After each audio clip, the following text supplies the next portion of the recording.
1장부터 22장까지 공부를 하시는데 오늘은 특별히 서론과 1장을 공부를 하겠습니다. 그래서 두 과를 공부를 해야 돼가지고 조금 내용이 많기 때문에 오늘 공부하신 내용은 혹시 적으시거나 성경책을 보시면서 체크하시면 되고요. 그리고 교과책이 이 교재가 나눠지면 교재를 또 다시 한번 보시면 복습이 되겠습니다. 그래서 교재를 좀 늦게 나눠드려서 너무나 죄송하다는 말씀을 다시 한번 드립니다. 교재에 이런 내용이 나와요. 9.11 테러가 벌써 20년 가까이 되었죠. 그리고 2000년대 초반 때 인도네시아 또 스마트라 섬 쪽에서 엄청난 쓰나미가 있었습니다. 22만 명이 목숨을 잃었어요. 제가 뉴스 통계를 보니까 IT 대지진부터 시작해서 최근에 일어났던 일들을 이렇게 살펴보면 쓰촨성 지진 2008년도에 있었던 8만 7천 명이 그때 사망했고요. 그 다음에 일본 쓰나미 때문에 실종자까지 포함해서 약 2만 명 정도가 피해를 입었습니다. 그런데 단 한 사람도 이런 사고나 이러한 일들을 경고한 사람이 하나도 없어요. 왜 그렇습니까? 사람은 미래를 알 수 없기 때문에 그래요. 사실 내일 어떠한 일이 일어날지 알지 못하는 것이 사람입니다. 그죠? 미래를 전혀 알 수가 없어요. 그런데 요한계시록은 또한 다니엘서, 예언서는 왜 우리에게 주셨냐 하면 잠언 3장 1절에 보면 말세에는 고통하는 때가 이를 것이다. 전염병이나 쓰나미나 지진이나 전쟁이나 마지막 때의 징조들이 굉장히 많이 있을 텐데 이러한 고통하는 때에 시편 119편 105절에 보시면 주의 말씀은 내 발의 등이요 내 길의 빛이니이다. 마지막 때에 하나님의 말씀이 빛이 되어야 하고 등이 되어야 한다라고 말씀하셨고요. 베드로후서 1장 19절에는 더 확실한 예언이 있어. 이 예언은 계시록과 다니엘을 말합니다. 성경에 기록된 예언서, 더 확실한 예언이 있어 어두운 데 비치는 등불 같다. 그래서 마지막 때에 정말 어두운 시대에 우리의 길을 비춰주는 등불 같은 역할이 예언서가 한다는 것입니다. 예언의 말씀을 통해서 미래에 어떤 일들이 벌어지게 될지 살펴볼 수 있다는 것이에요. 그리고 오늘 나중에도 공부하겠지만 요한계시록 1장 3절에 이 말씀을 좀 같이 읽어볼까요? 요한계시록을 우리가 왜 공부해야 되는지 잘 설명한 성경절입니다. 시작! 이 예언의 말씀을 읽는 자와 듣는 자들과 그 가운데 기록한 것을 지키는 자들이 복이 있나니 때가 가까웁니다. 요한계시록에도 8복이 아니라 7복이 등장하는데 그 중에 첫 번째 복이 바로 이것이에요. 예언의 말씀을 읽는 자와 듣는 자와 기록한 것을 지키는 자가 복이 있나니 이는 마지막 때가 가까웠다. 주님께서 올 시간이 가까웠기 때문이다. 이렇게 말씀하셨어요. 그러니까 예언의 말씀을 읽고 깨닫고 말씀대로 순종하는 삶이 너무나 중요하다는 사실을 가르쳐주고 있는 것입니다. 예언이 얼마나 중요한지. 이 부분은 교재에는 나와 있지 않는 부분인데 제가 참고사항으로 말씀을 좀 드리겠습니다. 화인 여사께서 계시록에 관한 그 말씀을 많이 주셨는데요. 여기 교회 증언 8권에 계시록에 정연하게 주어진 엄숙한 기별들은 하나님의 백성들의 마음 가운데 첫 번째 자리를 차지해야 한다. 그리고 다른 아무것도 우리의 주의를 빼앗겨서는 안 된다. 마지막 백성들이 정말 첫 번째 가장 관심을 가지고 지켜봐야 할 말씀이 뭐라고요? 요한계시록. 최대의 관심을 가지고 지켜봐야 할 말씀이 요한계시록이라고 말합니다. 그리고 복음교역자 114페이지에는 주님께서는 계시록에 나타나 있는 바를 이해하기 위하여 겸손하고 참을성 있게 탐구하는 모든 사람에게 축복하실 것이다. 계시록은 축복이 약속되어 있어요. 읽는 자와 듣는 자와 그 말씀을 지키는 자가 복이 있다고 말씀하셨던 것처럼 축복이 약속된 책이 바로 계시록입니다. 계시록을 연구하시면 하나님께서 주시는 축복이 무엇인지를 깨닫게 될 것이에요. 그리고 목사와 복음 사역자에게 보내는 권면에 보면 우리가 한 백성으로서 이 책이 우리에게 무엇을 의미하는지 이해하게 될 때에 우리 가운데 위대한 부흥을 보게 될 것이다. 요한계시록을 연구하면 부흥을 경험합니다. 믿음이 자라나는 걸 경험할 수 있어요. 왜냐하면 예언이 어떻게 성취됐고 하나님께서 역사를 어떻게 주관하시는지를 이 예언서를 공부하면 깨닫게 되는 것입니다. 그리고 이 예언서에 기록된 또 주님의 재림의 약속과 미래에 이루어지게 될 일들에 대한 확신으로 영적인 부흥을 경험하게 될 것이에요. 요한계시록 연구하는데 여러분 꼭 모두 다 동참해 주시고 책으로 또 영상으로 또 강의로 함께 참여해 주시면 너무나 감사하겠습니다. 초기문집 231페이지에 보시면 설교자들과 백성들은 요한계시록이 성경의 다른 어떤 부분보다 더 모호한 점이 많다고 해서 그다지 소중하게 여기지 않았다. 그러나 나는 실로 이 책이야말로 마지막 시대를 살아가는 자들의 특별한 유익을 위하여 계시된 것으로서 저들의 바른 자세와 의무를 깨닫게 해줄 것으로 보았다. 마지막 때 백성들을 위해서 특별히 주신 말씀이 바로 요한계시록입니다. 때가 가까움이니라 그렇게 말씀하셨어요. 마지막 때 백성들을 위하여 주신 말씀이 바로 요한계시록이니까 마지막을 사는 우리가 더 깊은 연구를 해야 되는 책이 바로 요한계시록인 것입니다. 그리고 마찬가지로 마지막 기별이 간직된 책이에요. 요한계시록을 1장부터 22장까지 공부하게 되면 마지막 때에 어떤 일이 벌어지게 되는지, 주님께서 오시기 직전에 또 세상이 어떻게 될 것인지, 또 예수님께서 오신 다음에 천년 동안에는 어떤 일이 벌어지게 될지, 또 하늘에서는 어떤 삶을 살게 될지, 미래의 마지막 때에 관한 기별이 간직된 책이 바로 요한계시록입니다. 그리고 이사야 20장 11절에 보면 그러므로 모든 묵시가 너희에게는 마치 봉한책의 말이라 그것을 유식한 자에게 주며 이르기를 그대에게 청하노니 이것을 읽으라 하면 대답하기를 봉하였으니 못하겠노라 할 것이요. 묵시, 계시 같은 말이거든요. 그러니까 하나님의 예언서를 갖다 주니까 나 무식하니까 못 읽겠어, 나 못 알아듣겠어 이렇게 한다는 것입니다. 사단이 이 요한계시록을 눈멀게 했어요. 가장 큰 피해가 어디냐면 신천지입니다. 신천지가 가장 많이 지금 성경 공부하면서 연구하는 가르치는 게 어딘지 아세요? 요한계시록이에요.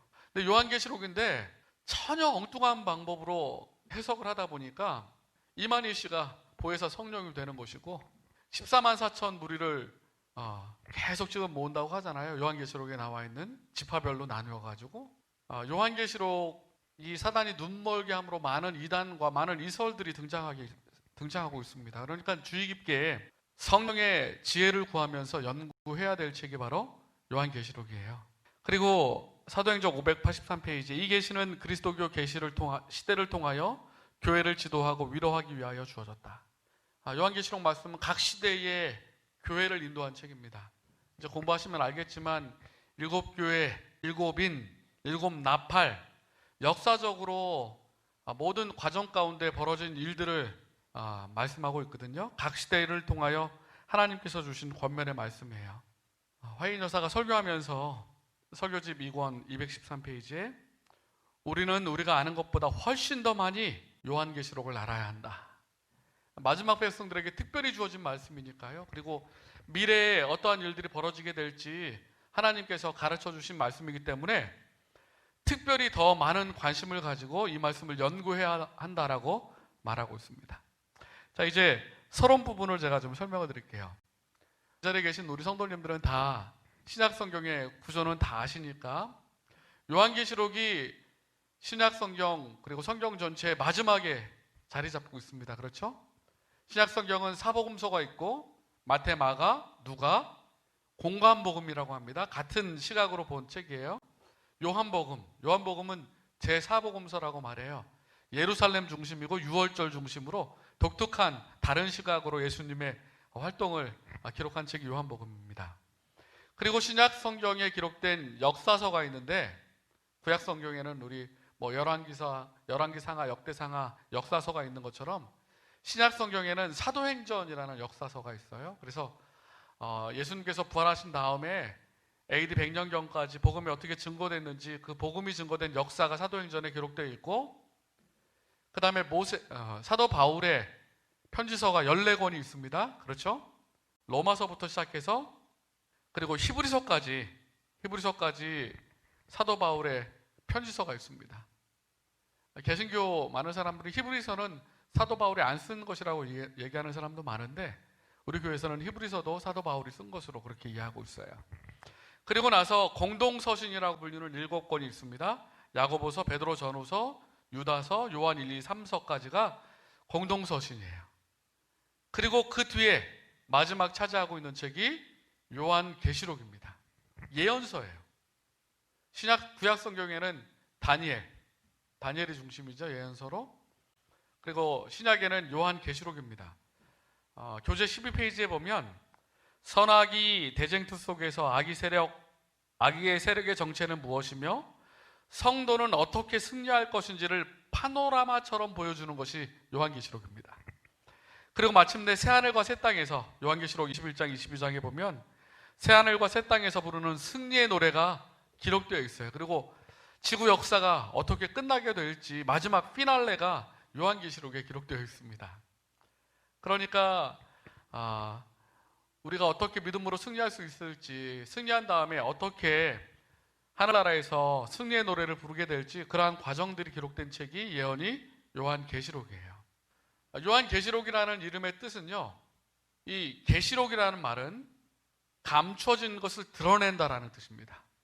감춰진 것을 드러낸다는 것이에요. 그리고 요한계시록 1장 1절에 보면 사도 요한이 물론 썼습니다. 사도 요한이 저자죠. 그런데 요한계시록은 특별히 예수 그리스도의 계시라 그렇게 말씀하고 있어요. 그래서 사실 요한이 계시록이 쓴 것이 아니라 예수님께서 그 계시의 말씀을 보여주신 것입니다. 나중에 또 공부를 하겠지만, 그리고 요한계시록은 성경의 결론이고요, 창세기 1장 2장이 죄로 인하여 죄가 이 땅에 들어오고 에덴에서 쫓겨나는 장면이 1장 2장에 기록되어 있죠. 처음 책 1장과 2장이 기록되어 있고, 성경의 마지막 책 요한계시록에는 다시 한번 에덴을 회복하는, 죄가 사라지고 재창조를 통해서 회복하고, 그리고 낙원을 다시 회복하는 이야기가 기록되어 있어요. 죄가 없는 책이 바로 창세기 그 앞부분과 요한계시록 마지막 부분, 처음과 끝이 죄가 사라지고 죄가 회복되는 모습이 기록되어 있습니다. 그러니까 시작과 끝이 바로 창세기와 계시록의 그 모습이 기록되어 있어요. 저자는 아시는 것처럼 요한입니다. 예수님의 제자 요한이에요. 세베대의 아들, 또 야고보의 형제였던 요한인데, 어머니가 살로메였는데 경건한 여인이었습니다. 평생 기도하고 이 두 아들을 위해서 기도함으로 사랑받는 제자, 또 끝까지 주님을 위해 충성하는 제자 요한이 된 것입니다. 여러분 아시는 것처럼 죽기까지 끝까지 예수님을 따랐던 제자고요. 도미시안 황제 때, 로마의 도미시안 황제 때 끓는 기름가마 속에 들어가는 형을 받습니다. 그런데 기적적으로 살아요. 하나님의 은혜로 생명을 유지합니다. 그러자마자 반모섬으로 유배되죠. 도미시안 황제 때. 그래서 이 요한계시록이 쓰여진 시기를 AD 96년경으로 봅니다. 도미시안 황제의 마지막 때에 반모섬에서 쓸쓸히 계시를 바라보며 이 노년의 요한이 쓴 책이 바로 요한계시록이에요. 요한계시록의 연대는 제가 말씀드린 것처럼 도미시안 황제의 마지막인 96년경, AD 96년경 반모섬에서 썼습니다. 왜 썼냐 하면 그가 받은 계시가 너무나 특별했기 때문이에요. 1차적으로 그가 받은 계시 때문이었습니다. 하나님께서 여러 가지 계시를 보여주셨어요. 그리고 또 하나의 목적은 당시에 핍박받는 많은 하나님의 백성들에게 위로와 격려하기 위하여 요한계시록을 썼습니다. 그래서 소아시아에 있는 7교회에 이 편지를 보내도록 주님께서는 말씀하셨어요. 7교회 혹시 이름 기억하세요? 에베소, 서머나, 두아디라, 버가모, 사대, 빌라델비아, 라오디게아, 이 7교회에 편지를 보내게 됩니다. 7교회는 기억을 해두세요. 왜냐하면 또 2장부터 7교회에 보내는 편지가 기록되어 있으니까요. 계시록의 전체적인 구조를 좀 설명을 드리면 1장부터 11장까지는 선과 악의 쟁투, 7교회, 7인, 7나팔이 나오는데, 공부하시면 알겠지만 계속 세상 역사를 반복해서 보여주십니다. 다른 모습으로, 정치적인 모습으로, 또 종교적인 모습으로, 다양한 모습으로 이 시대별로 이 역사상의 대쟁투의 모습들을 보여주고 있고요. 그리고 요한계시록 12장부터 13장까지, 14장까지도 가장 많이 연구하는 부분이죠. 사단의 정체가 누구인지 요한계시록 12장에 나와 있고, 또 이 땅에서 사단의 대리자인 짐승의 정체가 누구인지 요한계시록 13장에 기록되어 있고, 그리고 세상을 향하여 하나님의 백성이 전할 기별이 무엇인지 요한계시록 14장에 새 천사의 기별로 기록되어 있고요. 그리고 15장부터는 악의 세력이 종말하고 멸망하게 되는 것을 가르쳐 줍니다. 일곱 재앙과 음녀의 멸망, 바벨론의 멸망, 짐승의 멸망, 그리고 요한계시록 20장에는 사단까지 멸망하는 모습이 기록되어 있어요. 그리고 마지막 21장과 22장은 새하늘과 새 땅, 대쟁투의 끝 모습이 기록되어 있습니다. 그래서 요한계시록의 모습이 대쟁투와 악의 세력, 또 하나님의 세력, 그리고 마지막 대쟁투가 끝나고 새하늘과 새 땅에서의 삶, 이러한 구조로 요한계시록이 기록되어 있습니다. 1장부터 3장까지는 7교회가 나와요. 에서버두 사빌라. 그래서 에베소 사도시대 때부터 마지막 라오디게아 오늘날 교회까지의 역사가 7교회를 통해서 가르쳐주고 있고, 4장부터 8장까지는 7인, 전반기에는 그러니까 7교회 7인으로 8장까지 다 구성된 것입니다. 7인도 마찬가지로 흰말, 붉은말, 검은말, 청황색말 순차적으로 나오지만 7교회 보내는 편지처럼 구속의 역사를 보여주고 있어요. 대쟁투의 역사를 보여주고 있습니다. 그리고 8장부터 11장까지는 7 나팔이 등장하는데, 각 시대에 내려지는 하나님의 심판과 경고의 기별들이 이 7 나팔을 통해서 보여주고 있습니다. 그러니까 계시록 1장부터 11장까지는 7교회, 7인, 7 나팔, 이렇게 세 가지 주제로 쓰여져 있는데, 모두 다 각 시대 교회의 모습을 보여주고 있고, 하나님께서 각 시대에 보내시는 권면과 경고의 기별들이 11장까지 구성되어 있습니다. 그리고 11장 19절부터 14장까지 대쟁투의 모든 모습들이 기록되어 있는데요, 여러분 아시는 것처럼 13장에는 짐승의, 이 땅에서 사단의 대리자로 짐승이 어떠한 역할을 하게 될지 등장하고 있고, 또 14장에는 아시는 것처럼 남은 자손들이 새 천사의 기별과 영원한 복음을 전하면서 이 마지막 때에 복음을 전할 것이라는 대쟁투의 마지막 클라이막스가 12장부터 14장까지 기록되어 있습니다. 그리고 15장부터 18장까지는 하나님의 인을 받지 못한 짐승의 표를 받은 사람들이 받을 7 재앙이 기록되어 있고요. 그리고 17장과 18장, 19장은 바벨론이 무너지고 심판받는 모습이 기록되어 있고, 19장과 20장은 어린 양의 혼인잔치와 또 바벨론이 붕괴하고 무너지고, 또 하나님께 19장에는 영광의 찬송을 돌리는 장면이 기록되어 있습니다.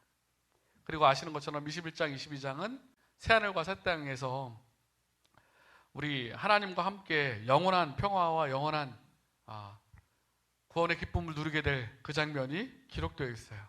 요한계시록의 장면들을 전체적으로 한눈으로 이렇게 딱 보시면 7교회, 7인, 7 나팔, 그리고 사단과 하나님의 남은 백성의 대쟁투 12장부터 14장까지, 그리고 바벨론의 실판과 멸망 7 재앙, 그리고 새하늘과 새 땅의 회복, 이렇게 구성되어 있다는 사실을 좀 기억하시면 좋겠습니다.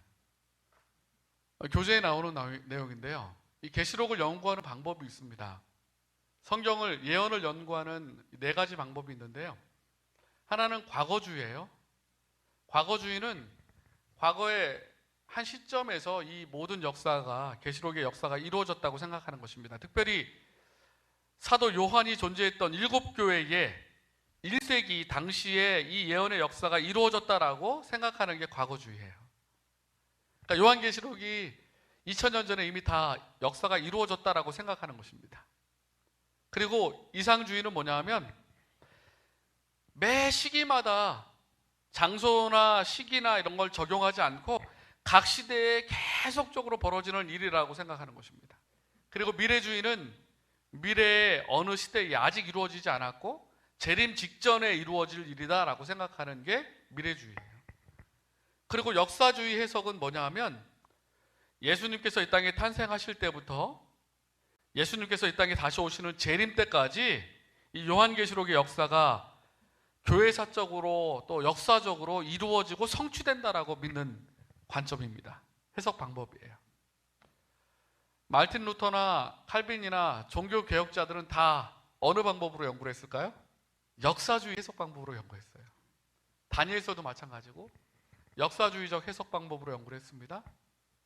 우리 재림교회도 이 종교개혁의 총알하고 우리가 믿는 재림교회도 역사주의적인 해석 방법으로 예수님의 초림 때부터 재림 때까지 역사적으로 교회사적으로 모든 일들이 이루어지고 예언된 대로 역사적으로 이루어졌다라고 또 이루어질 것이라고 믿는 그런 해석 방법으로 연구합니다. 그러니까 저랑 같이 요한계시록을 공부하시게 되면 이 역사주의적 해석 방법으로 연구를 하는 거예요. 그래서 다른 개신교 성경 연구 방법과 전혀 다릅니다. 요한계시록 해석 방법이. 그리고 신천지에서 하는 방법하고도 전혀 다르고요. 그런데 이 역사주의적 해석 방법으로 연구를 하다 보면 이 방법이 정확하게 맞구나라는 사실을 깨닫게 되실 거예요. 교재 18페이지에 보시면 이 요한계시록은 특별히 다니엘서와 함께 연구해야 한다라고 말합니다. 다니엘 12장 4절에 보면 이 예언의 말씀을 마지막까지 임봉하고 간수하라. 마지막 때까지 간수하라 말씀하셨고, 요한계시록 22장 10절에 보면 이 책의 예언의 말씀을, 요한계시록 말씀은 임봉하지 말라. 때가 가까우니라. 마지막 때가 됐다는 것입니다. 그러니까 다니엘서도 마지막 때를 위하여 주신 말씀이고 요한계시록도 마지막 때를 위한 말씀이니까, 종말에 대한 예언들이니까 요한계시록과 다니엘을 함께 연구해야 한다라고 말하는 것이에요. 목사와 복음교육자들에게 보내는 권면에 116페이지에 계시록을 다니엘서 관련을 지어 연구할 것이다. 왜냐하면 역사는 되풀이될 것이기 때문이다. 많은 상징이나 표상이 다니엘서에 나오는 내용이 계시록에 등장합니다. 그러니까 다니엘서를 연구하지 않고 다니엘서의 기본 지식이 없으면 계시록을 연구할 때 좀 어려울 수 있어요. 그래서 계시록과 다니엘서를 함께 연구하는 것이 중요합니다. 계시록을 연구하면서 필요한 내용들은 제가 다니엘서에 있는 내용들은 함께 살펴보면서 연구를 하게 될 것입니다. 자, 그럼 이제 1과 반모섬에서 생긴 일, 이제 계시록 1장을 들어가서 공부를 하도록 하겠습니다. 성경을 갖고 오신 분들은 계시록 1장을 펴시고, 아직 교재가 없으니까요, 다음 시간에는 교재를 나눠드리겠습니다. 성경 내용 말씀을 그대로 한 절 한 절 살펴보면서 그 말씀의 내용들을 좀 연구하도록 하겠습니다. 자, 요한계시록 1장 1절을 보시면요, 예수 그리스도의 계시라. 이는 하나님이 그에게 주사 반드시 속히 될 일을 그 종들에게 보이시려고 그 천사를 그 종 요한에게 보내어 지시하신 것이라. 자, 여기 보시면 예수 그리스도의 계시라. 이 계시라는 말씀이 펼쳐내놓고 드러내는 것이라고 말씀드렸어요. 예수 그리스도에 대하여 드러내놓고 보여주시는 것입니다. 그러니까 예수님이 저자라고 쓴 유일한 책이 요한계시록이에요. 요한이 쓰긴 했지만 예수님의 이야기라는 것입니다. 그 뒤에 말씀 보세요. 이는 하나님이 누구에게 주셨어요? 그에게 주사, 예수님에게 주사 반드시 속히 될 일을 그 종들에게 보이시려고. 이게 목적이에요. 계시록의 목적. 반드시 속히 될 일을 하나님의 백성들에게 알려주시기 위하여 천사를 요한에게 보내어 지시하신 것이라. 자, 하나님이 예수님에게 반드시 속히 될 일을 보여주시기 위하여 예수님을 통해서 천사에게, 또 천사를 종 요한에게 보내어 지시하신 것입니다. 그러니까 요한은 사실은 이 계시록을 받아 쓰긴 했지만 이 계시록을 읽다 보면 예수님께서 말씀하신 내용들, 또 계시록 보여주신 내용들, 그런 것들을 기록하고 있어요. 그래서 이 책의 저자는 요한이 아니라 예수 그리스도라고 보는 것이 맞습니다. 아포칼립시스라는 말 자체가 베일을 벗기다, 뚜껑을 열다라는 뜻인데, 예수 그리스도의 계시다, 예수 그리스도의 베일을 벗기다, 예수 그리스도가 자신을 드러내놓으시다, 이런 뜻인 것이에요. 목적은 제가 말씀드렸습니다. 반드시 속히 될 일을 종들에게 보이시려고. 그리고 요한계시록 1장 3절에 이 예언의 말씀은 읽는 자들과 듣는 자들과 그 가운데 기록한 것을 지키는 자들이 복이 있기 때문에 이 예언의 말씀을 연구하고 읽도록 보여주신 것이에요. 그래야만 마지막 때에 하나님의 복과 은혜를 경험할 수 있는 것입니다. 요한계시록 1장 2절에 보시면 요한은 하나님의 말씀과 예수 그리스도의 증거, 곧 자기의 본 것을 다 증거하였느니라. 요한이 계시 중에 무엇을 봤냐 하면 먼저는 하나님의 말씀을 봤습니다. 하나님의 말씀은 여러분 아시는 것처럼 성경이죠. 성경. 요한계시록에 3번 등장하는데 하나님의 말씀과 예수 그리스도라는 그리스도의 증거라는 표현이요. 하나님의 말씀은 하나님께서 우리에게 주신 성경 말씀을 말하는 것이고, 예수 그리스도의 증거는 무엇이냐 하면 말씀을 선지자들을 통해서 계시로 보여주실 때 바로 그것이 예수 그리스도의 증거가 되는 것입니다. 선지자를 통해서 하나님의 말씀을 보여주시는 것이 예수 그리스도의 증거가 되는 것이에요. 그래서 사도 요한이 하나님의 말씀과 예수 그리스도의 증거를, 자기가 본 것을 다 증거하였다, 그렇게 말합니다. 그리고 좀 전에 읽었던 계시록에 나와 있는 이 말씀을 읽는 자들과 듣는 자들과 그 가운데 기록한 것을 지키는 자들의 복이 있나니 때가 가까웁니다. 아모스 3장 7절에 여러분 잘 아시는 말씀이죠. 자기의 비밀을 그 종 선지자를 통하여 보이지 아니하시고는 결코 행하심이 없으신 분이십니다. 하나님은 선지자를 통해서 특별히 계획과 또 자기의 비밀을 다 알려주세요. 왜냐하면 반드시 속히 될 일이기 때문에 그렇습니다. 그래서 그 말씀을 읽고 듣고 지키는 자가 복이 있다라고 성경은 말하고 있는 것이에요. 오늘 이 말씀이 계시록에 나와 있는 7복 가운데 첫 번째 복인데요. 참고로 계시록에 나와 있는 7복도 좀 말씀을 드리겠습니다. 계시록 1장 3절에 읽고 깨닫고 지키는 자가 복이 있나니 그렇게 말씀하셨고, 계시록 14장 13절에 자금 이후로 주 안에서 죽은 자들이 복이 있나니 이렇게 말씀하셨어요. 요한계시록 16장 15절에 자기 옷을 살피며 지키는 자가 복이 있나니, 책에 다 교재에 나오는 내용입니다. 계시록 19장 9절에 어린 양의 혼인잔치에 초청된 자가 복이 있나니, 요한계시록 20장 6절에 첫째 부활에 참여하는 자는 복이 있나니, 또 계시록 20장 7절에 이 책의 예언의 말씀을 지키는 자가 복이 있나니, 계시록 22장 14절에 그 옷을 빠는 자들은 복이 있나니. 제가 계시록의 7복을 가지고 일주일 강목을 하나 만든 게 있거든요. 복에 있는 내용을 가지고 나중에 요한계시록을 공부하면서 조금 더 제가 자세히 설명을 좀 드리도록 하겠습니다. 자, 이 편지를 예수님께서 반드시 속히 될 일을 알려주시기 위하여 요한에게 보여주셨는데, 누구에게 이 편지를 보낸 것인가? 요한계시록 1장 4절에 수신자가 나옵니다. 요한은 아시아에 있는 7교회에 편지하노니 이제도 계시고 전에도 계시고 장차 오실 이와 그 보좌 앞에 7명과, 뒷부분은 또 뒤에 나오니까요. 이 요한의 계시는 당시 7교회에, 아시아에 있는 7교회에 보내진 편지입니다. 요한계시록 1장 11절에 그 7교회가 등장하는데요. 에베소, 서머나, 버가모, 두아디라, 사데, 빌라델비아, 라오디게아. 저희가 신학과 다닐 때는 에서버두 사빌라 에서 외웠어요. 첫 글자만 따가지고 에서버두 사빌라, 에서버두 사빌라. 그래서 첫 글자만 기억하면 교회 이름은 기억이 나니까 7개를 외웠습니다. 여러분도 한번 외워보세요. 왜냐하면 계속 반복되거든요. 3장부터 2장부터 계속 7교회가 등장하게 될 텐데, 7교회에 대한 확실한 역사적인 인식을 갖고 있으면 7 나팔 공부할 때 훨씬 더 쉬워요. 그러니까 7교회가 어느 교회인지, 또 어떤 시대적인 그 배경을 말하고 있는 것인지 이해하면 계시록을 공부하는데 훨씬 더 여러분들이 쉽게 이해하실 수 있게 될 것입니다. 자, 지도를 좀 보여드리면, 지금 아시아에 있는, 유럽이 아니고 지금 아시아, 지금의 터키 지역이죠.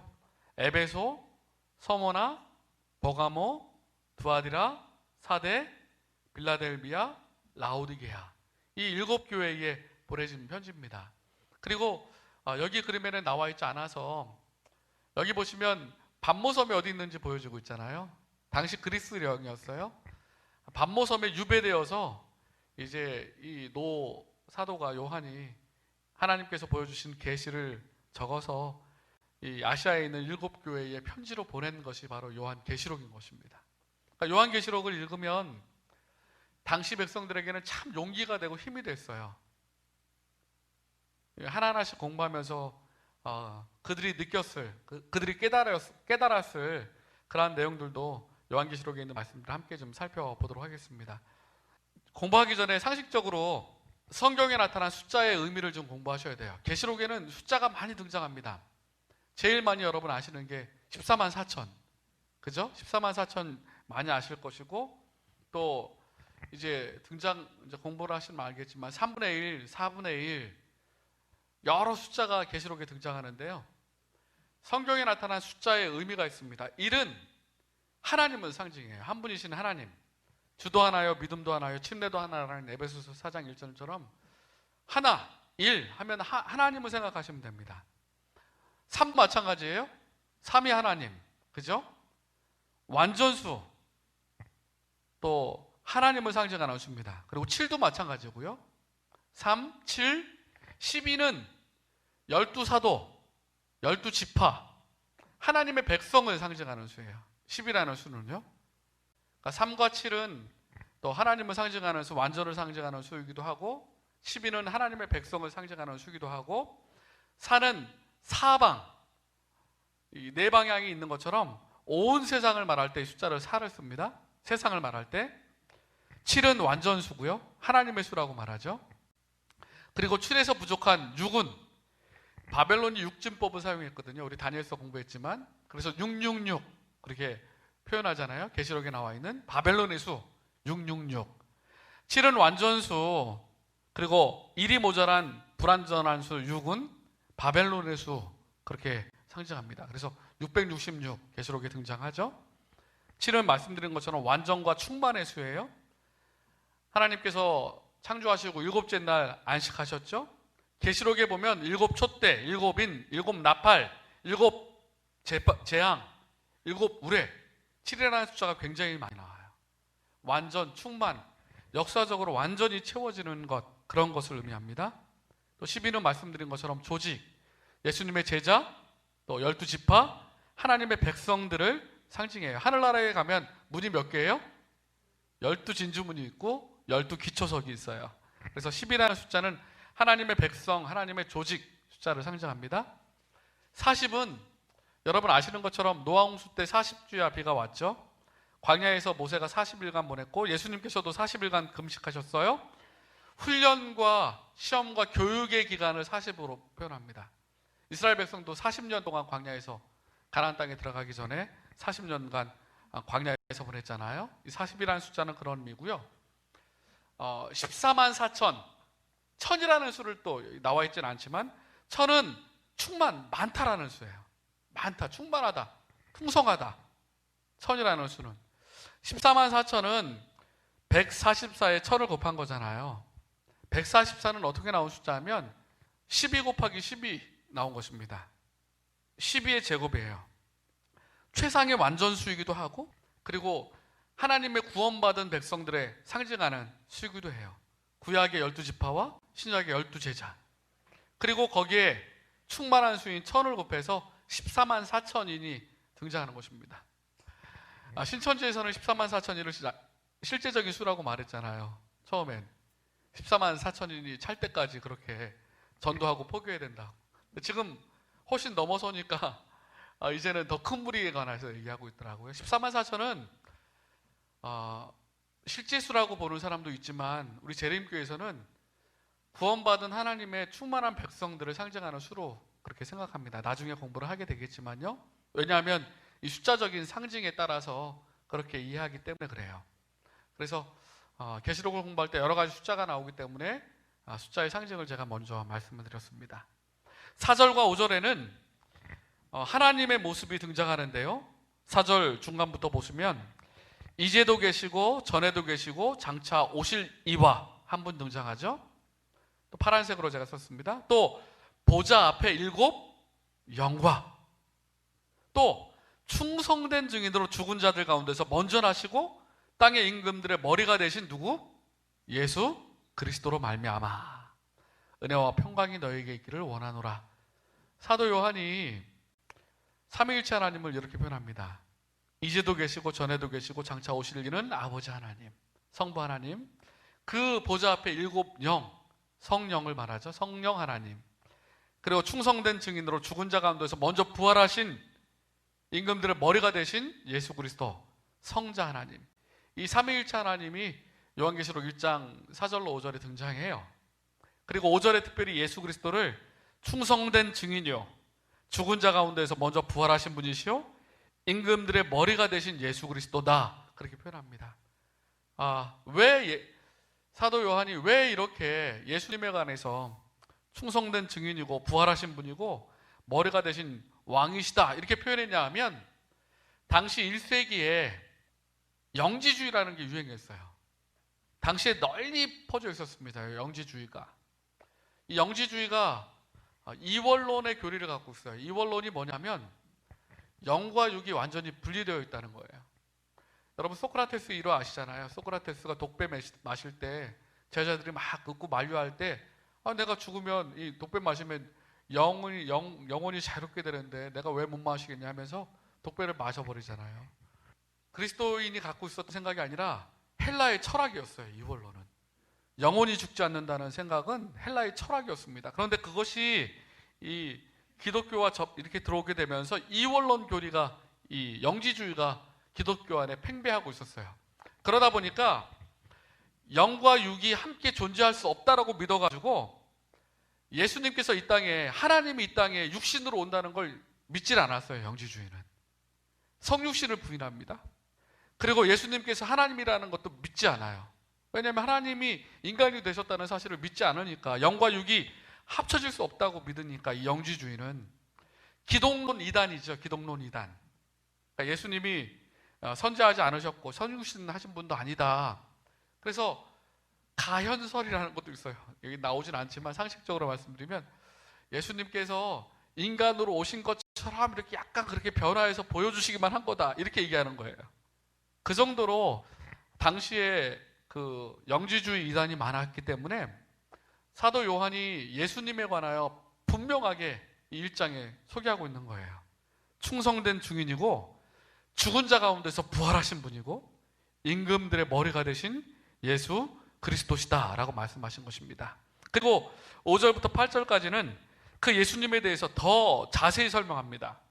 이 말씀 자체가 특별한 그 힘이 있어요. 한번 제가 읽어보겠습니다. 예수님이 어떤 분인지를 이 영지주의가 팽배하던 그 시기에 7교회에 영지주의 이단이 많은 그 교회에 이렇게 편지한 거예요. 우리를 사랑하사 그의 피로 우리 죄에서 우리를 해방하시고, 예수님께서 우리의 구주가 되신다는 사실을 탁 선언하고 있죠.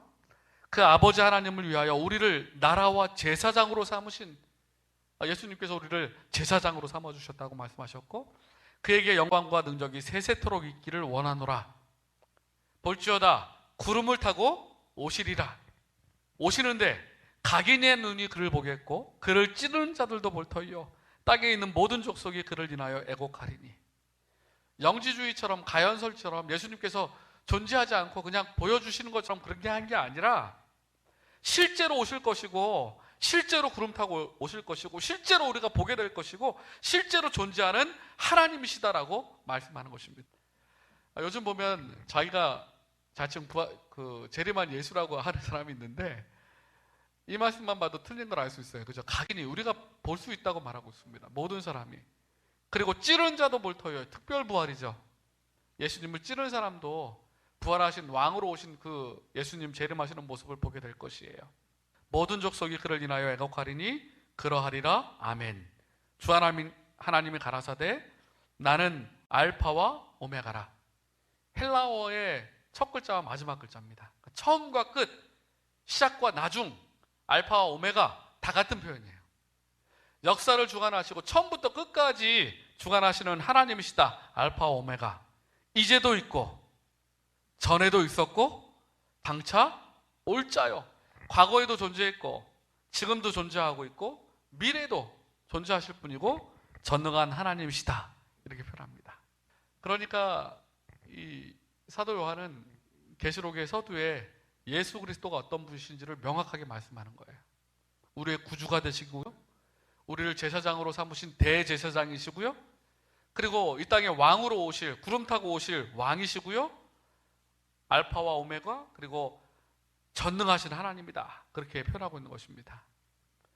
특별히 하나님에 대해서 나는 알파와 오메가요, 이제도 있고 전에도 있었고 장차 올 자요, 전능한 자라 하시더라. 이 말씀을 통해서 하나님이 모든 것이 되시고 무소부재, 좀 어려운 말이죠. 하나님의 특성, 본질을 설명할 때 전에도 있었고 지금도 있고 장차 또 존재하시는 분, 어디에나 계시는 분, 무소부재, 그리고 전능한 자라, 전지전능하신 하나님, 영원 전부터 지금까지 항상 존재하시고 우리를 데리러 오실 분, 장차 올 자요라고 말씀하셨기 때문에 하나님이 어떤 분이신지를 명확하게 요한계시록 1장 8절에 말씀하고 있어요. 그러니까 예수님이 어떤 분이신지, 하나님이 어떤 분이신지 요한계시록 1장에 분명히 설명하고 있는 것입니다. 그리고 9절부터 11절까지는 이제 요한이 어떤 형편에서, 어떤 환경에서 편지를 썼는지, 또 어떤 목적으로 편지를 썼는지를 기록하고 있습니다. 나 요한은 너희의 형제요, 예수의 환난과 나라와 참음에 동참하는 자라. 하나님의 말씀과 예수의 증거를 인하여 반모라 하는 섬에 있었더니, 말씀을 드린 것처럼 도미시안 황제 때 핍박을 받고 끓는 가마 속에도 들어갔지만 죽지 않으니까 반모섬에 유배를 시켜버린 거죠. 하나님의 말씀과 예수의 증거 때문에 하나님의 말씀을 위하여 목숨까지 버렸던 거죠. 요한이 반모섬에 유배되어 있었던 것입니다.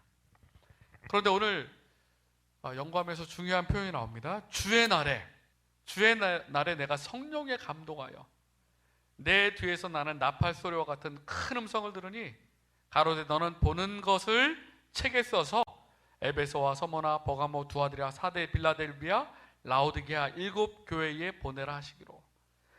하나님의 음성이 들렸고 너는 이 음성을 받아 적고 책으로 적어서 7 교회 편지로 적어 보내라.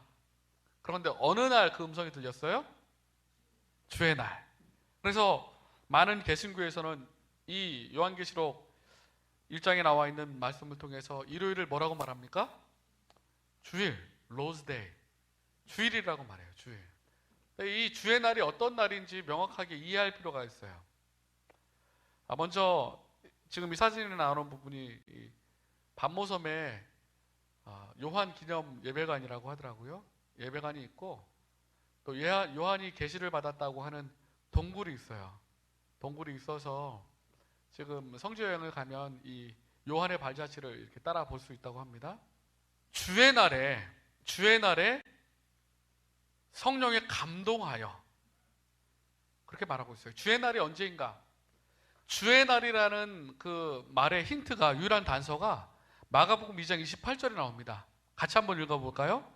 이러므로 인자는 안식일에도 주인이니라. 예수님께서 하신 말씀 가운데 주의 날이라는 말에 힌트가 나오는 부분은 이거밖에 없습니다. 마가복음 2장 28절에 안식일에 인자는 예수님이니까 예수님은 안식일에도 주인이다 이렇게 말씀하셨어요. 요한이 이 말씀을 기억했을 것입니다. 주의 날이라는 표현은 분명히 안식일이었을 거예요. 왜냐하면 예수님께서 안식일의 주인이라고 말씀하셨기 때문에 그렇고요. 그리고 중요한 거는 일요일이라는 말은요, AD 700년경에나 썼습니다. 교재 31편에 보면. 그 전에는 첫째 날, 주일 중 첫째 날 혹은 제8일, 안식일 지난 제7일이 지난 다음 일이라고 해서 8일이라고 불렸어요. 주의 날이라고 불리지 않고요. 여기 힌트가 더 있습니다. 왜 일요일을 주의 날로 바꾸게 되었는지 역사적으로 이렇게 이해하시면 돼요. AD 131년경에 박호크바라는 유대인이 반란을 일으킵니다. 로마에 대항하는 전국적인 반란을 일으켜요. 로마 황제가 화가 나가지고 예루살렘에서 유대인들을 다 추방하고 핍박합니다. 그러니까는 당시 그리스도인들은 유대교랑 달랐잖아요. 그런데 핍박에 포함되지 않기 위하여 예배일을 서서히 핍박 때문에 유대인들과 똑같은 안식일날 드리는 게 아니라 당시 로마 사람들이 예배드렸던 미트라 종교의 예배일이었던 일요일날로 예배드리는 사람이 조금씩 생기기 시작합니다. 그때가 언제냐면 AD 135년경이에요. 그러니까 AD 135년 이전에는 일요일 지킨 기록이 하나도 없어요. 성경에. 역사적으로도. 주의 날이라는 표현은 제가 말씀드린 것처럼 AD 96년경 도미시안 황제 때 사도 요한이 쓴 거니까 일요일 날 예배드린 기록이 없었던 데거든요. 그리고 그 후에 여러분 아시는 것처럼 AD 313년에 밀라노 칙령이 내려졌고 기독교를 공인하는 로마에서 공인한 거죠. 로마 국교가 된 거죠, 기독교가. 그리고 아시는 것처럼 AD 321년에 콘스탄틴 황제가 이 교회 태양 숭배일인 일요일 날로 예배를 대체하도록 일요일 휴업령을 내립니다. 일요일 날 예배 드리도록 명령을 내려요. AD 321년에. 그러니까 일요일 예배는 이렇게 135년 이후에 핍박 때문에 일요일 예배를 드리는 사람들이 생겨났고 AD 313년 밀라노 칙령과 AD 321년 일요일 협령을 통해서 예배일이 일요일 날로 서서히 바뀌어지게 됩니다. 그러니까 AD 96년경에 사도 요한이 쓴 주의 날이라는 말은 요즘 사람들이 얘기하는 주일 일요일이 전혀 아니죠. 그 후에 생긴 거기 때문에 오늘 본문에 나와 있는 주의 날은 안식일임에 틀림이 없는 것이에요. 왜냐하면 예수님께서 인자는 안식일에도 주인이라 말씀하셨기 때문입니다. 자, 이제 요한계시록 1장 12절부터 16절에 보시면 요한에게 말씀하신 분의 모습이 등장합니다. 12절부터 제가 읽겠습니다. 몸을 돌이켜 나더러 말한 음성을 알아보려고 하여 돌이킬 때에, 돌이켜보니까 촛대 사이에 일곱 금촛대가 보였는데, 일곱 금촛대, 이 힌트가 중요해요. 이 일곱 금촛대는 어디에 있는 거죠? 구약시대를 생각해 보시면 성소에 있어요. 성소에 떡상과 촛대가 있지 않습니까? 분향단이 있고 성소 안에 있는 것이에요. 그러니까 하늘 성소에서 예수님께서 사역하시는 모습이 나오는 것입니다. 일곱 금촛대를 보았는데 촛대 사이에 인자 같은 인자라는 표현은 예수님께서 즐겨하신 표현이에요. 사람의 아들, 하나님이시지만 인간으로 오신 분, 인자 같은 이가 발에 끌리는 옷을 입고 가슴에 금띠를 띠고 왕으로서 그의 머리와 털의 희기가 흰 양털 같고 눈 같으며 그의 눈은 불꽃 같고 그의 발은 풀무에 단련한 빛난 주석 같고 그의 음성은 많은 물소리와 같으며 또 오른손에 일곱 별이 있고 일곱 별을 그림처럼 있고요. 그 입에서 좌우에 날선 검이 나오고 그 얼굴은 해가 힘있게 비치는 것 같더라. 예수님인 건 확실하죠. 왜냐하면 인자 같은 이라고 표현하고 있기 때문에. 그죠? 하늘 성소에서 봉사하시는 예수님의 모습을 본 것입니다. 요한이 하늘 성소에서 봉사하시는 예수님의 모습을 본 것이에요. 일곱 촛대는 요한계시록 1장 20절에 보면 내가 본 것은 내 오른손에 일곱 별의 비밀과 일곱 금촛대라. 일곱 별은 일곱 교회의 사자요, 지도자요. 일곱 촛대는 일곱 교회니, 일곱 촛대는 일곱 교회를 말합니다. 그러니까 일곱 촛대 사이를 다니신다는 것은 예수님께서 하나님의 교회를 돌보고 계신다는 사실을 말하고 있는 거예요. 발에 끌리는 옷을 입고 가슴에 금띠를 띄었다는 것은 예수님께서 제사장 옷을 입고 하늘 성소에서, 제가 일곱 촛대 말씀드렸죠? 성소에 있는 것이라고. 하늘 성소에서 우리를 위해서 대제사장으로 봉사하는 것을 말합니다. 발에 끌리는 긴 옷을 입고 금띠를 띠고 제사장으로서 하늘 성소에서 일곱 빛 사이에서 봉사하시는 예수님의 모습이 등장하는 거예요. 그래서 요한계시록 처음에 계시를 보여주신 분을 요한이 봤을 때에 요한은 하늘 성소에서 봉사하시는 예수 그리스도를 본 것입니다. 하늘 성소에서 우리를 위하여 중보하고 계시는 예수님의 사역을 본 것이에요. 흰색을 입었다고 했는데 흰색은 나중에 여러분 계속 등장합니다. 요한계시록에 보면요, 승리와 순결의 상징이에요. 흰색은. 그리고 예수님의 죄 없으심을 상징하는 색이고요. 요한계시록 20장 11절에 보면 구원받은 백성들이 입은 옷이 또 흰색이에요. 오늘 읽으신 1장 14절에 머리와 털의 희기가 흰 양털 같고요. 그리고 요한계시록 2장 17절에 보면 구원받은 백성들이 흰 돌을 받습니다. 요한계시록 3장에 보면 흰 옷을 입어요. 그리고 구원받은 모든 백성들이 큰 무리도 흰 옷을 입고, 그리고 주님께서 이 땅에 다시 오실 때에도 흰 말을 타고 오세요. 그래서 흰색은 영광과 순결과 승리를 상징하는 색입니다. 그래서 구원받은 백성들이 흰 옷을 입고 또 순결한 죄 없음을 상징하는 흰옷을 입고 등장하게 돼요. 그래서 요한계시록을 읽다가 흰옷을 입었다 그러면 순결한 그러한 또 승리하는 백성이구나. 반면에 자주색 화려한 색은 뭐예요? 자주색 입은 음료가 등장하잖아요. 타락한 여러 가지를 섞은 바벨론의 그러한 의미예요. 그래서 흰색과 다른 색을 구별해서 요한계시록을 읽으실 때 이해하시면서 읽으시면 되겠습니다. 그리고 눈은 불꽃 같고 라고 말하죠. 통찰력이에요.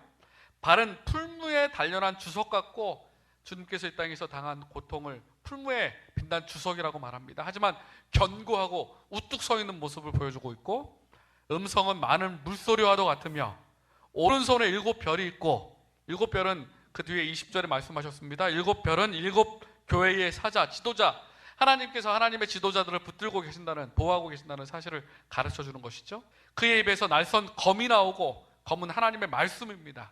하나님의 말씀이 나오고, 이런 표현들은 말씀하신 예수님의 통찰력과 견고하심과 위엄을 표현하는 말들이에요. 불꽃 같고 주석 같고 물소리 같고 날선 검이 나오고 얼굴은 힘있게 비치는 것 같더라, 이렇게 표현하고 있습니다. 그리고 계시록 1장 20절에는 7별은 7교회의 사자라고 말하죠. 그래서 지도자입니다. 지도자, 교회의 지도자들을 예수님께서 친히 돌보고 붙들고 계신다는 사실이고, 날선 검은 하나님의 말씀이고요. 그리고 얼굴에 해가 비친다는 것은 엄숙함 뿐만 아니라 밝음, 기쁨, 승리가 포함되어 있는 그런 모습, 예수님 모습을 표현하고 있는 것입니다. 그 예수님을 보자마자 요한계시록 1장 17절에 보면 내가 볼 때에 그 앞에 엎드러져 죽은 자 같이 되매, 그냥 쓰러진 거죠. 너무나 하늘 성소에서 사역하시는 예수님의 모습을 바라보고 쓰러져 죽은 자처럼 엎드린 것입니다. 되매 그가 오른손을 내게 얹고 가라사대 두려워 말라. 요한에게 용기를 주시면서 두려워하지 말라, 두려워하지 말라. 처음이요 나중이니, 그 점전에는 알파 오메가라고 표현하고 있잖아요. 곧 산자라, 내가 전에 죽었었노라. 벌지어다 이제 세세토록 살아있어 사망과 음부의 열쇠를 가졌노니. 당시에 로마의 핍박이 극심했습니다. 많은 하나님의 백성들이 콜로세움에서 사자밥으로 또 불에 태움을 입으면서 죽어갔어요. 그 모습을 주님께서 아시는 거예요. 7교회를 다니시면서 7별을 붙잡고 계신 주님께서 아시니까 엎드러진 요한에게 하신 말씀이 사실 교회에게 하신 말씀이죠. 두려워하지 말라. 그리고 내가 전에 죽었지만 지금은 살았다. 너희들도 영원한 부활의 소망이 있음을 잊지 말라 말씀하시는 것입니다. 이제 세세토록 살아있어서 사망과 음부의 열쇠를 내가 가졌다, 무덤의 열쇠를 내가 가졌다 말씀하셨어요. 죽음을 정복하신 분이시고, 죽음에서 무덤의 열쇠를 가지신 분이 바로 예수님이십니다. 죽음에서 건져주실 수 있는 유일한 희망이 예수님이라는 사실을 가르쳐주고 있는 것이에요. 이 글을 읽을 때에 7교회에 핍박받던 성도들은 너무나 큰 위로가 됐을 거예요. 그죠? 우리 주님께서 죽음을 이기신 분이시고 무덤의 열쇠를 가지신 분이시고, 그리고 우리를 죽음에서 건져주실 분이 바로 주님이라는 사실을 요한계시록 1장 17절로 18절에 표현하고 있는 것입니다. 그리고 요한에게 용기를 주면서 이제 사명을 내립니다. 요한계시록 1장 19절과 20절에 그러므로 내가 본 것과 이제 있는 일과 장차 될 일을 기록하라. 내 본 것은 오른손에 7별의 비밀과 7금촛대라. 7별은 7교회의 사자요, 7촛대는 7교회니라. 이제 교회 지도자들이 어떤 일을 경험하게 될지, 7교회가 에베소부터 라오디게 교회까지 여러분 아시는 것처럼 교회의 역사, 지구의 역사 아니겠습니까? 이 7교회가 어떤 일을 경험하게 될지, 장차 될 일들을 내가 보게 될 텐데 이것들을 다 기록하라, 그렇게 말씀하고 있습니다. 요한계시록을 공부하시려면 이 성소에 관한 교재에도 이 내용이 나옵니다. 교재에 나온 사진을 제가 그대로 뽑아놓은 건데요. 성소에 관한 내용들을 조금 이해하셔야 돼요. 예수님께서 지상에 계실 때에 십자가에 달려 돌아가셨잖아요. 어디에서의 사역입니까? 이 지상에서의 사역이에요. 이 번제단이 예수님의 십자가, 이 땅에서의 삶, 그 사역을 상징합니다. 그리고 부활하신 다음에 하늘로 승천하셔서 오늘 요한계시록 1장을 보시면 7 촛대 사이에서 사역하시는, 중보하시는 예수님의 모습이 등장하죠. 대제사장으로 하늘에서 성소 봉사를 하고 계세요. 이때 당시에 오늘 성경 공부 요한에게 등장하셨을 때 성소 봉사를 하십니다. 그리고 계시록을 공부하시면 알겠지만, 다니엘을 공부하시면 알겠지만 1888년 이후에는 1488년 이후에는 어디서 봉사하세요? 1844년 이후에는 지성소에서 우리 죄를 위하여 봉사하시는 장면이 기록되어 있어요. 그래서 예수님의 사역을 지구 역사와 비교해서, 성수와 비교해서 이해하시면, 이제 왜 그러냐면 요한계시록에 보면 이제 하나님의 보좌에 관한 계시가 많이 등장하는데 하늘 성소의 모습이 등장을 해요. 언약궤도 등장하고, 그러한 모습을 우리가 이 성소를 이해하고 있으시면 요한계시록을 바라볼 때 훨씬 더 이해가 쉬우실 것입니다. 자, 이제 요한계시록 1장은 사실 서론이에요. 요한이 어떻게 계시를 받았고, 어떠한 목적으로 계시를 받았고, 또 계시를 주신 예수님의 모습은 어떠한지를 기록한 것이 요한계시록 1장입니다. 2장부터 이제 본격적으로 7교회 보내는 편지가 등장하는데요. 오늘 1장을 마치면서 나는 오늘을 어떻게 살고 있는가 한번 생각해 봤으면 좋겠습니다. 이렇게 흘러 떠내려가듯이 살아도 되는 것일까? 하나님이 살아계시고 어느 날 역사가 끝난다면 내 운명은 어떻게 될 것인가? 우리 가정의 구원은 누가 책임질 것인가? 하나님의 아들이신 예수께서 우리를 사랑하사 그의 피로 우리 죄에서 우리를 해방하셨는데 우리는 그의 고귀한 피처럼 가치 있게 살고 있는가? 오늘 요한계시록 1장을 공부하시면서 다시 한번 마지막 때가 다 되어가고 있는데, 주님께 오실 날이 다 멀지 않았는데 우리가 정말 가치 있게 살고 있는지 한번 뒤돌아보시는 저와 여러분이 되시길 간절히 바랍니다.